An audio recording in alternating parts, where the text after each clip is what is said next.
Terima kasih Anda masih bersama kami dalam Berita Papua hari ini.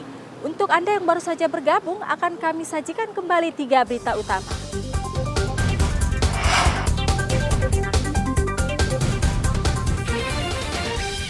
Diduga karena korsleting listrik, sebuah rumah di Mimika terbakar. Ratusan mahasiswa dan ojek daring di Merauke kembali demo ke kantor Bupati dan PT Telkom, tuntut internet segera dipulihkan. 3 narapidana yang kabur dari lapas Sorong kembali diringkus polisi. Masih ada puluhan napi buron.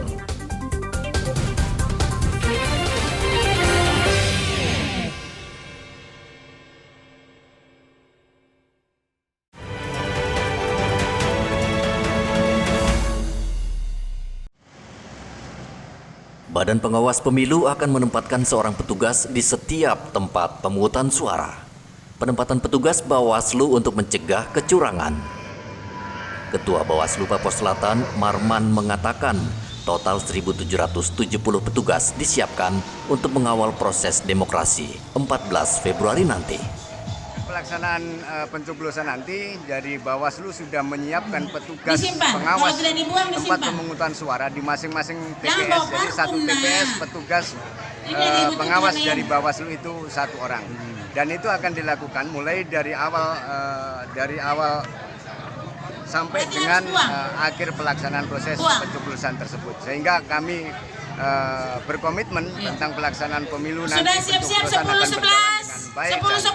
Petugas kami juga akan bekerja secara maksimal sesuai dengan aturan yang telah ditetapkan. Ada berapa petugas disiapkan, Pak? Untuk petugas di Papua Selatan ini sejumlah 1.770 petugas tempat pemungutan suara dari Bawaslu. Mereka direkrut dari asal mana aja, Pak?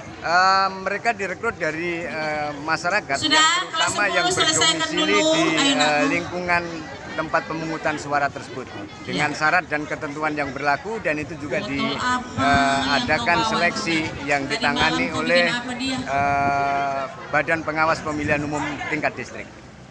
Ribuan petugas yang akan mengawasi jalannya pencoblosan hingga perhitungan di TPS adalah warga setempat yang direkrut dan diberikan pelatihan sebelum diterjunkan ke lapangan. Muhammad Ridwan melaporkan dari Merauke, Papua Selatan.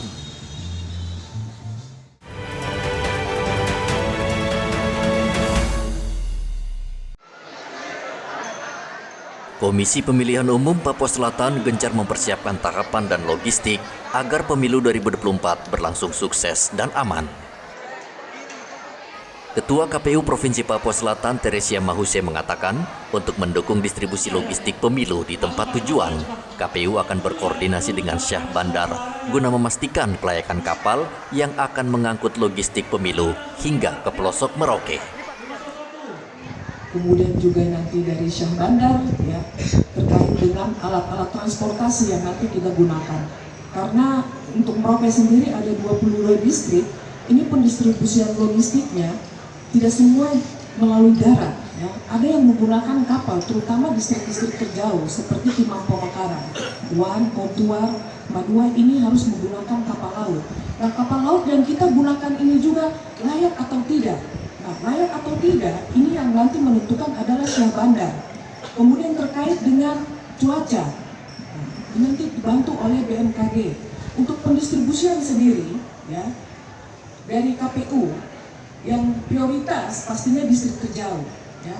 Artinya pengalaman dari pemilu ke pemilu, ya, untuk distrik terjauh ini sudah bergerak paling tidak logistik ini H-7. Ya. Kemudian untuk distrik terdekat ini paling tidak H-3, dan untuk distrik Merauke sendiri itu H-1. Ya, artinya ini pengalaman dari pemilu ke pemilu.